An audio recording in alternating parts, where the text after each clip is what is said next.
제 17장.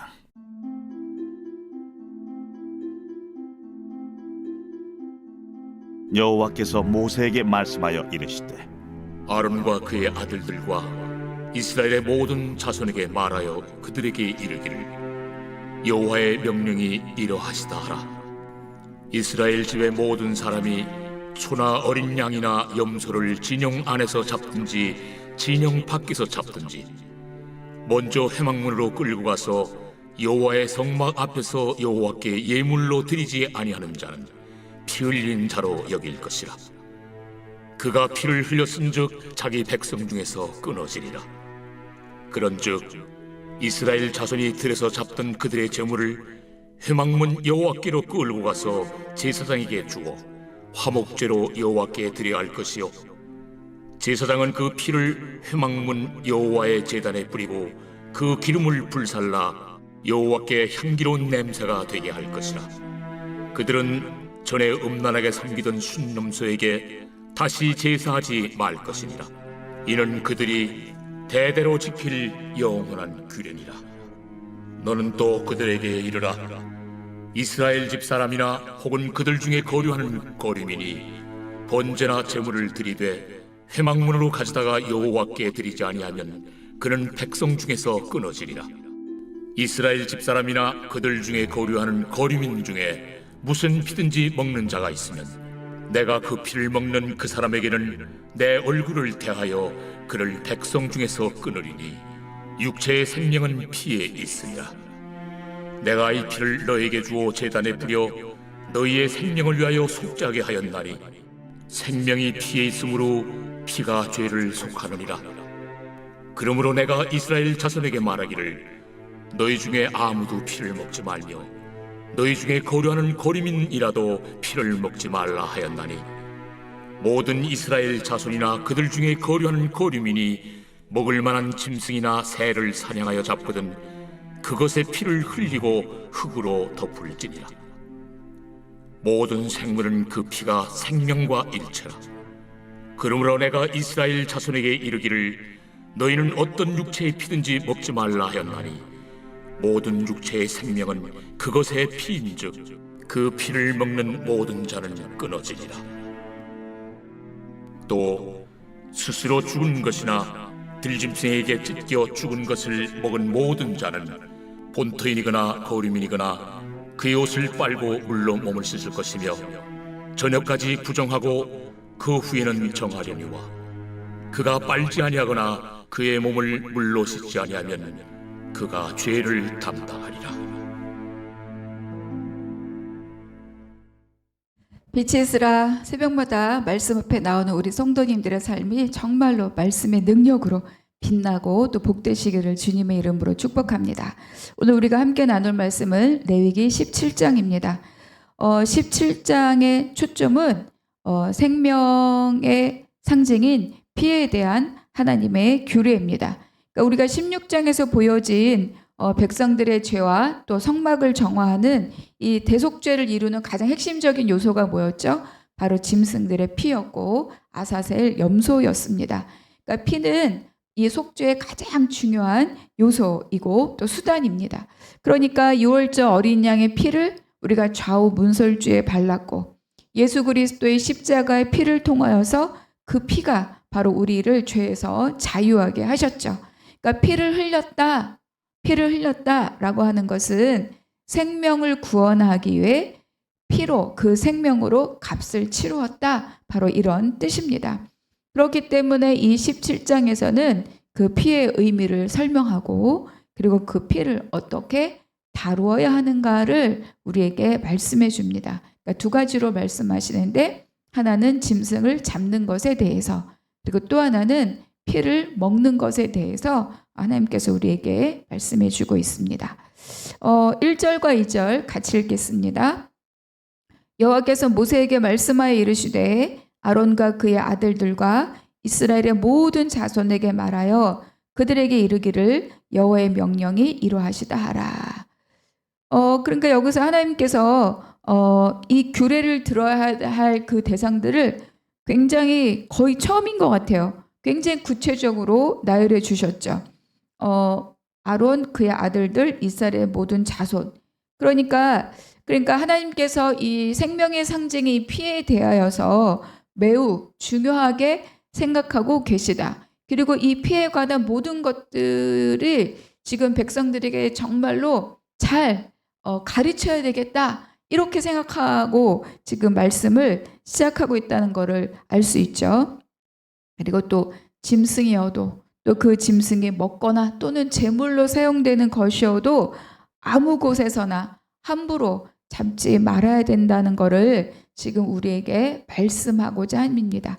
자, 3절. 이스라엘 집의 모든 사람이 소나 어린 양이나 염소를 진영 안에서 잡든지 진영 밖에서 잡든지 먼저 회막문으로 끌고 가서 여호와의 성막 앞에서 여호와께 예물로 드리지 아니하는 자는 피 흘린 자로 여길 것이라. 그가 피를 흘렸은즉 자기 백성 중에서 끊어지리라. 그러니까 모든 가축은 어디서 잡아야 돼요? 먼저 회막문으로 가서 여호와 앞에서 잡아야 한다. 이렇게 말씀하십니다.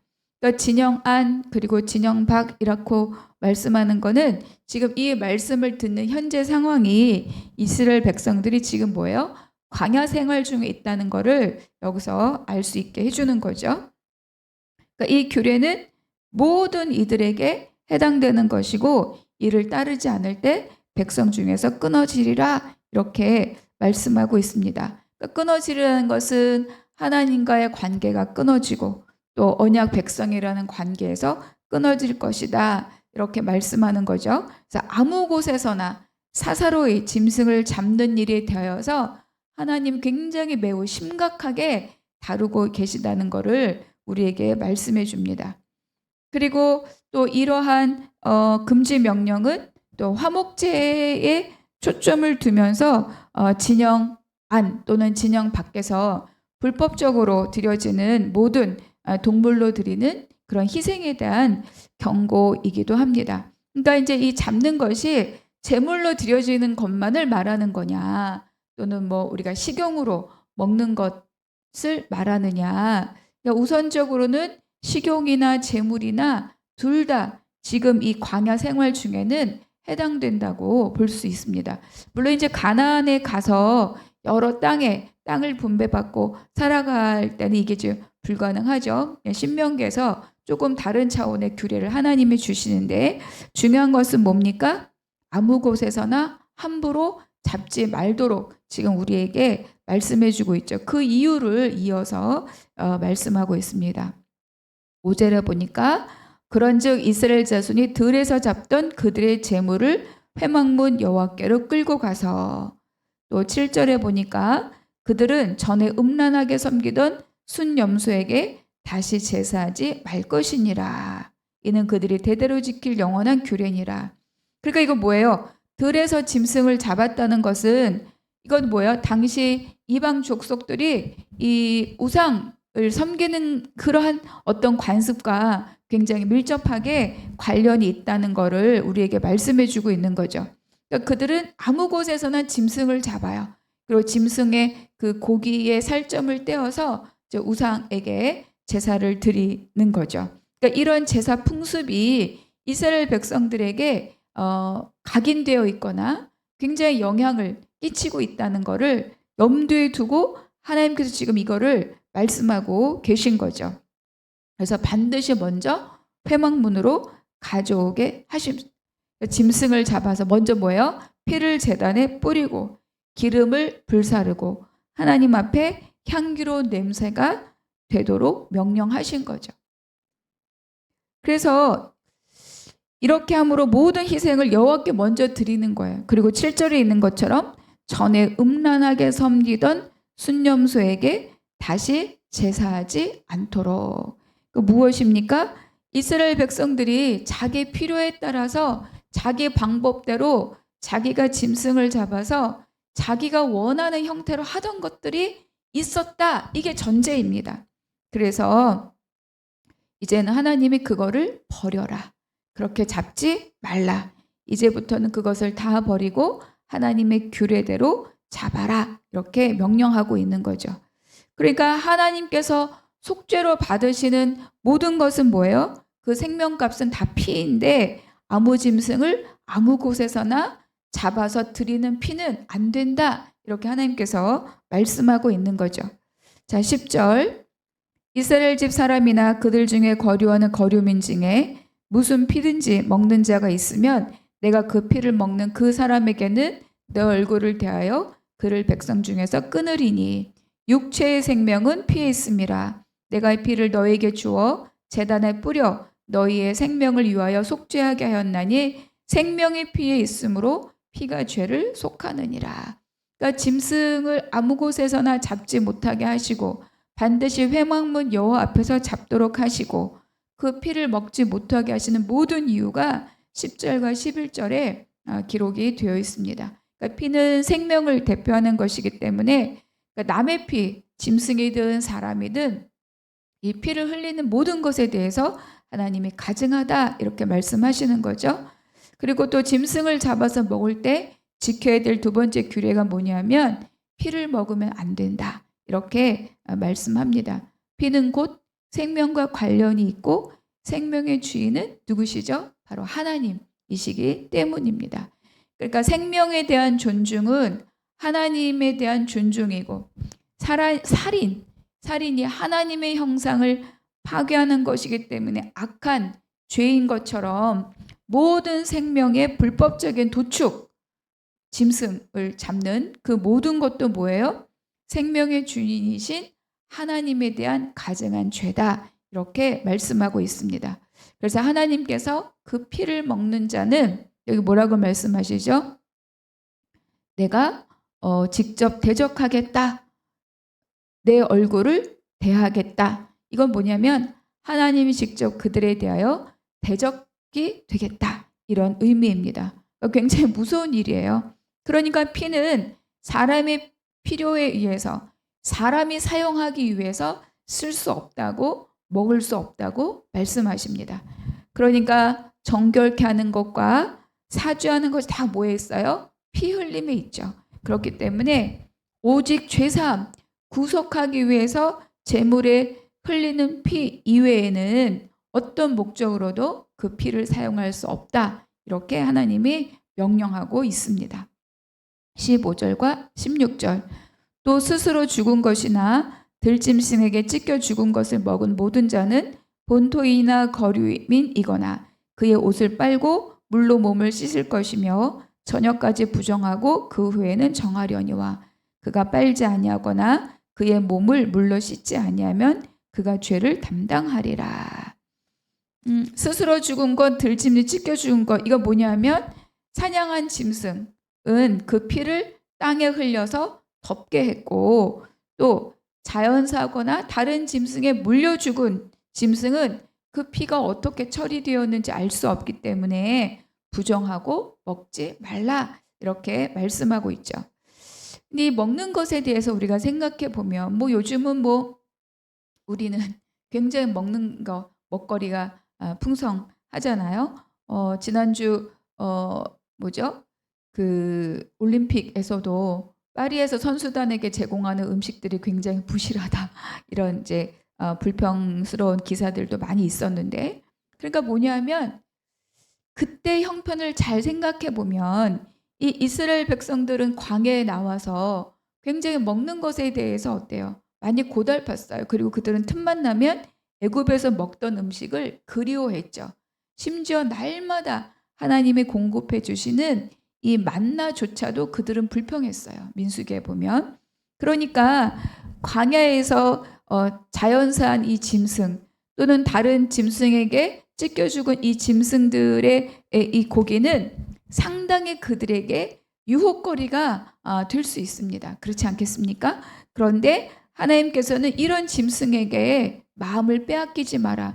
그 피가 어떻게 처리되었는지 알 수 없으니 먹지 마라. 이렇게 단호하게 하나님께서 말씀하는 거죠. 그러니까 이런 것들 마음을 빼앗기지 말고 오직 하나님의 주신 음식 그리고 하나님께서 명령하신 것으로만 먹고 구별된 삶을 살라 이렇게 말씀하고 있는 거죠. 여러분 먹는 것이 곧 당신입니다. 이런 말이 있는 것처럼 무엇을 먹느냐가 우리의 정체성을 말해주죠. 우리가 말씀을 먹느냐 우리가 TV의 드라마를 먹느냐, 우리가 하나님의 말씀을 먹느냐, 아니면 뭐 세상 오락거리 또 소문거리를 먹느냐, 이게 우리의 실제의 모습을 우리에게 말씀해 주는 거잖아요. 먹는 것이 곧 우리의 정체성이다. 그래서 하나님께서는 출애굽한 이스라엘 백성들에게 가장 먼저 뭐예요? 먹을 거를 말씀하시죠. 무교병과 쓴나물. 그러니까 이 음식, 먹는 것에 대해서도 하나님이 다시 한번 말씀해 주는 거예요. 피로 인해서 음식을 먹을 것을 이야기하지만 중요한 것은 뭡니까? 하나님의 공급으로만 살아야 한다. 이렇게 말씀해 주고 있는 거죠. 결국은 찢겨 죽은 것, 자연사 죽은 거를 내가 먹는 걸로 취한다라는 거는 뭘 말하느냐. 결국은 어떤 내 경제적인 필요나 나의 어떤 이득이나 그것이 우선이 아니라 하나님이 말씀하신 원칙대로 살고 먹고 그리고 생명을 존중히 여기는 것이 더 중요하다. 우리에게 이렇게 말씀해 주고 있습니다. 그러니까 이런 피의 규례는 앞에 있는 개인의 정결과 연결되어서 원칙 중심의 신앙생활을 하라고 우리에게 말씀해 주는 거죠. 그러니까 아무 곳에서나 짐승을 잡아서 피를 갖고 온다면 어떻게 되겠습니까? 이방 풍습에 물들기 쉽고 또 아론과 하나님을 섬기고 백성들 사이에서 하나님과의 중개 역할을 하도록 아론과 그의 아들들을 제사장으로 세웠는데 바로 이 하나님 나라, 제사장 나라의 제사장 원칙이 깨지는 거죠. 제사장이 있고 제사법이 있고 또 따라야 될 규례들이 있는데 아무 곳에서나 잡아서 피를 가지고 온다면 이런 것들이 다 소용이 없어지는 거죠. 결국 피를 먹지 말아야 할 이유는 피에 생명이 있기 때문이고 그리고 오직 그 피를 통하여서만 속죄를 얻기 때문이다. 이렇게 우리에게 말씀해 주고 있습니다.